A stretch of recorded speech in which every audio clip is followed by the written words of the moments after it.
BCS online টিউটরে সবাইকে স্বাগত জানাচ্ছি। বাংলাদেশের দক্ষিণ পূর্ব পাশে অর্থাৎ এই পাশে রয়েছে মিয়ানমার।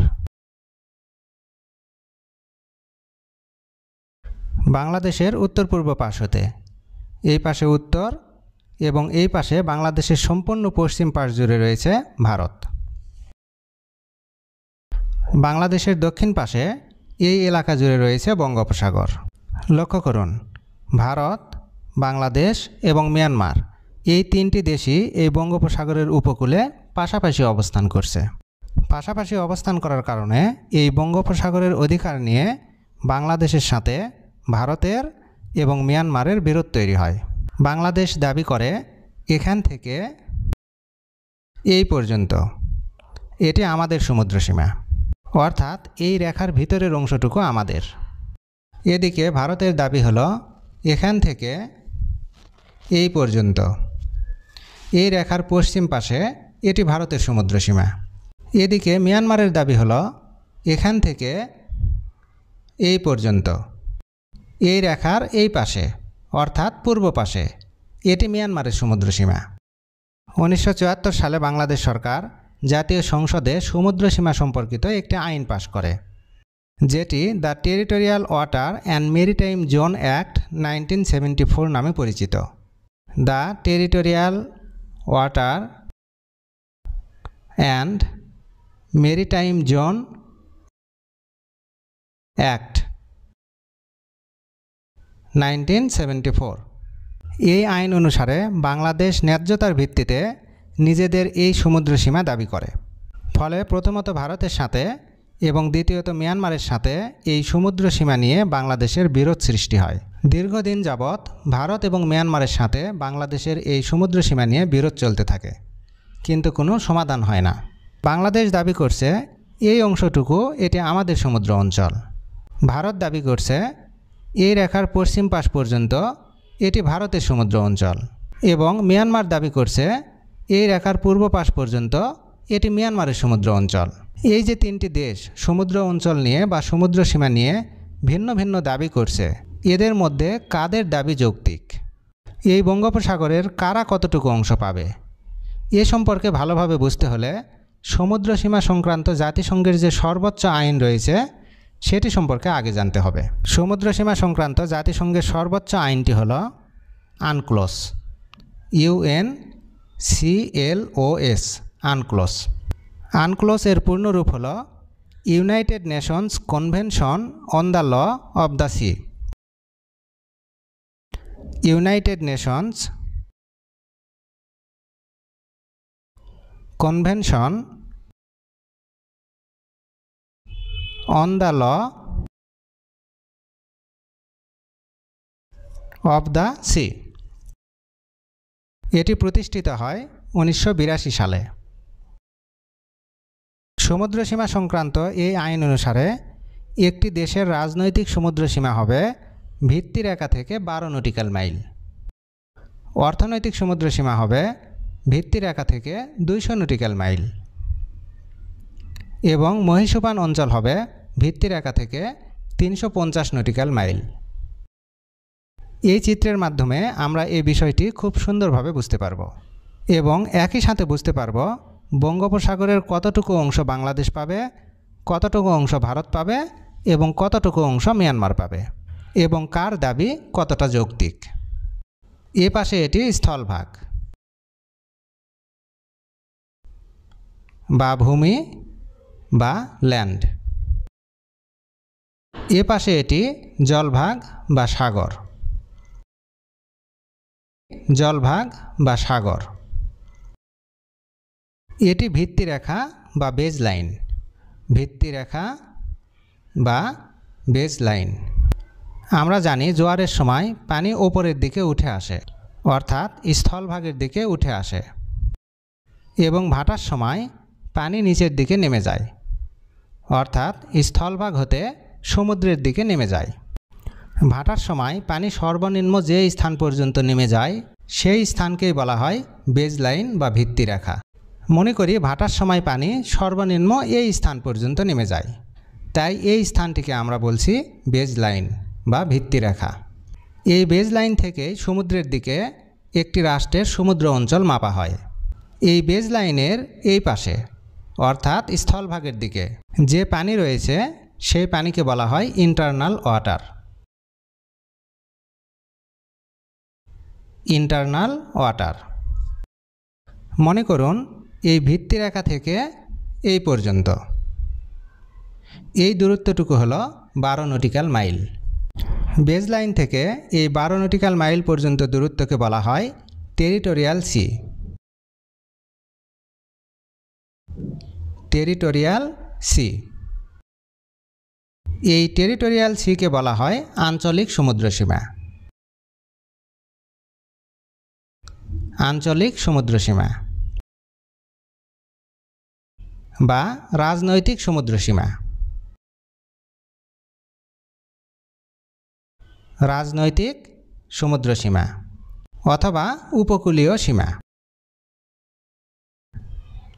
উপকূলীয় সীমা। উপকূলীয় একটি দেশ তার এই টেরিটোরিয়াল সি অঞ্চলে যা খুশি তা করতে পারবে, অর্থাৎ এই টেরিটোরিয়াল সি অঞ্চল ওই দেশের একেবারেই নিজস্ব অঞ্চল। সে এখানে যা খুশি তা করতে পারবে, এখানে অন্য কোনো দেশের কোনো এখতিয়ার নেই। এই 12 নটিক্যাল মাইল থেকে আরও 12 নটিক্যাল মাইল পর্যন্ত, অর্থাৎ এই বেজলাইন থেকে 24 নটিক্যাল মাইল পর্যন্ত এই অংশকে বলা হয় কন্টিজিউয়াস জোন। কন্টিজিউয়াস জোন বা সংলগ্ন অঞ্চল। মনে করুন এই বেজলাইন থেকে এই পর্যন্ত দূরত্ব হলো 200 nautical mile. 200 nautical mile. Baseline থেকে এই 200 নটিক্যাল মাইল পর্যন্ত দূরত্বকে বলা হয় অর্থনৈতিক সমুদ্রসীমা। অর্থনৈতিক সমুদ্রসীমা বা exclusive economic zone. Exclusive economic zone. এই এক্সক্লুসিভ ইকোনমিক জোনকে সংক্ষেপে বলা হয় ইইজেড।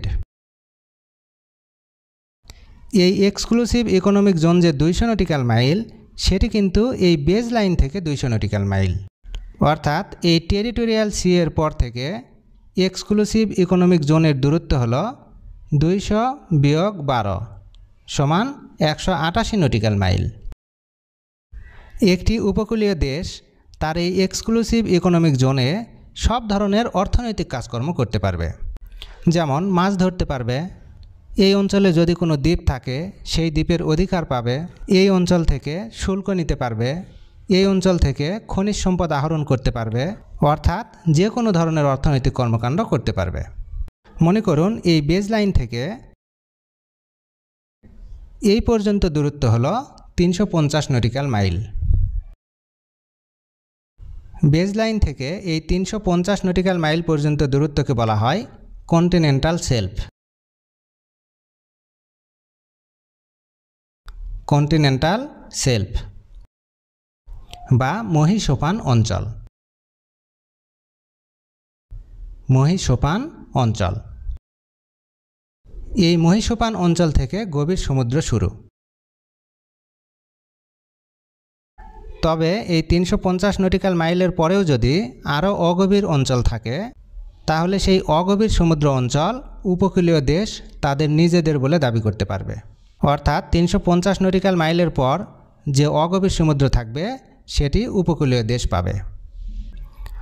এই রাজনৈতিক সমুদ্রসীমা, অর্থনৈতিক সমুদ্রসীমা এবং মহীসোপান অঞ্চল বাদে, অর্থাৎ এই 350 নটিক্যাল মাইলের পর থেকে এ পাশে যে জলরাশি থাকে সে জলরাশিকে বলা হয় ওপেন সি বা মুক্ত সমুদ্র অঞ্চল।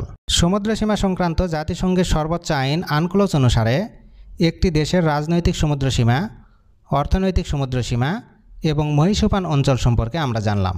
চলুন এবার আমরা দেখে নেই বাংলাদেশ, ভারত এবং মিয়ানমারের দাবিকৃত অংশের কে কতটুকু অংশ পায়। সমুদ্রসীমা নিয়ে ভারত এবং মিয়ানমারের সাথে বাংলাদেশের যে বিরোধ চলছিল সেটি দীর্ঘদিন ধরে সমাধান না হওয়ায় বাংলাদেশ 2009 সালে একই দিনে ভারত এবং মিয়ানমারের বিরুদ্ধে দুটি আদালতে মামলা করে। বাংলাদেশ 2009 সালে ভারতের বিরুদ্ধে মামলা করে পিসিএতে। পিসিএ এর পূর্ণরূপ হল permanent court of arbitration. Permanent court of arbitration.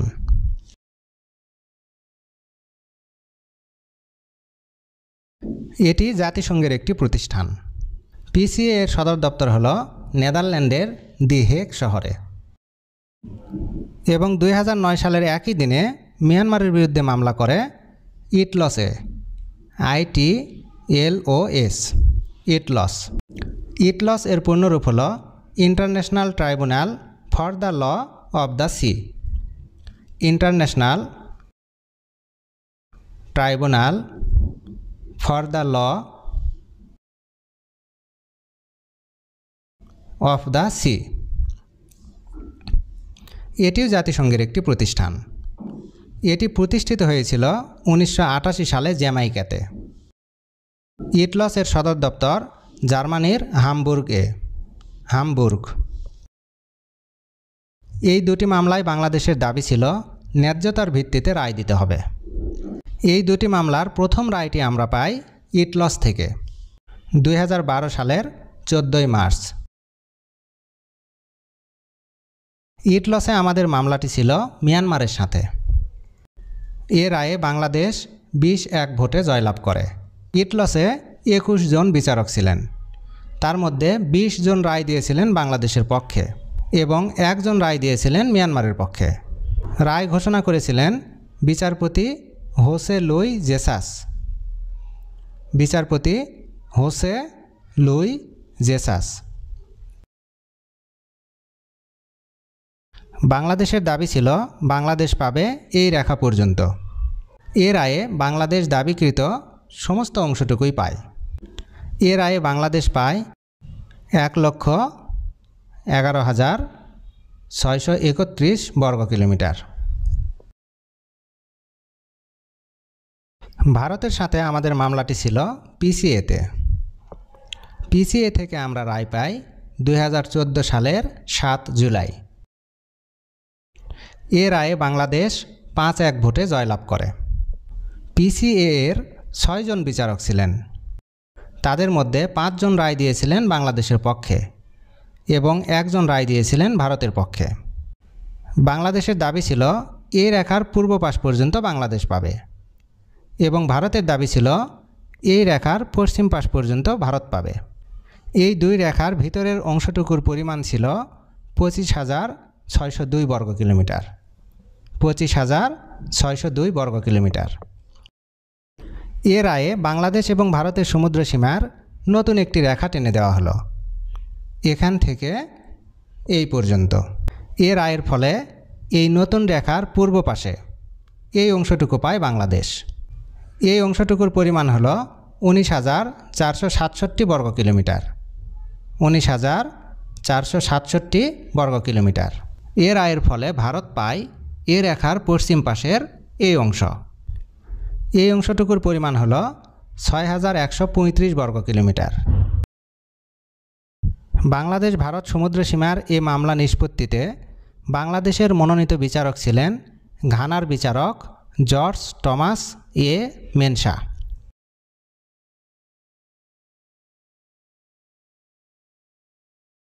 এবং ভারতের মনোনীত বিচারক ছিলেন ভারতের ডক্টর প্রেমারাজু শ্রীনিবাস রাও।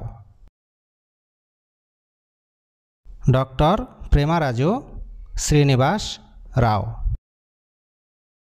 ইটলস এবং পিসিএ এর রায়ের ফলে বাংলাদেশ এখান থেকে এই পর্যন্ত এই অংশটুকু লাভ করে।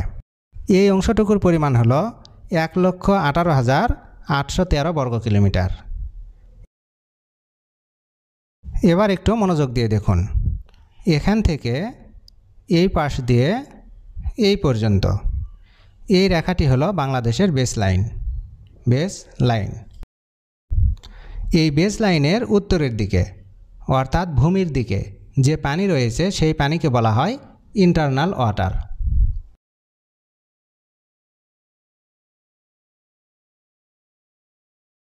এই বেস লাইন থেকে বঙ্গোপসাগরের দিকে 12 নটিক্যাল মাইল পর্যন্ত অর্থাৎ এখান থেকে এই পর্যন্ত এই অঞ্চলটি হলো বাংলাদেশের টেরিটোরিয়াল সি।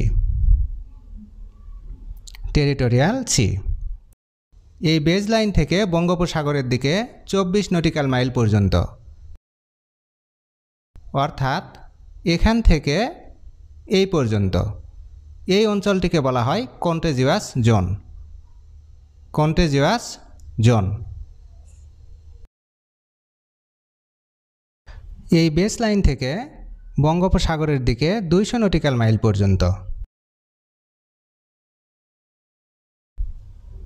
অর্থাৎ এই টেরিটোরিয়াল সি থেকে বঙ্গোপসাগরের দিকে 188 নটিক্যাল মাইল পর্যন্ত, এখান থেকে এই পর্যন্ত।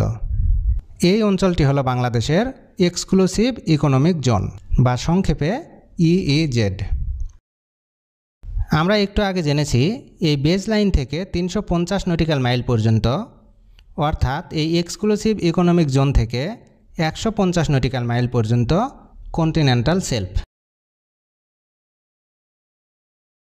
কিন্তু বাংলাদেশের কন্টিনেন্টাল শেলফ বা মহীসোপান অঞ্চল এই বেস লাইন থেকে 354 নটিক্যাল মাইল পর্যন্ত,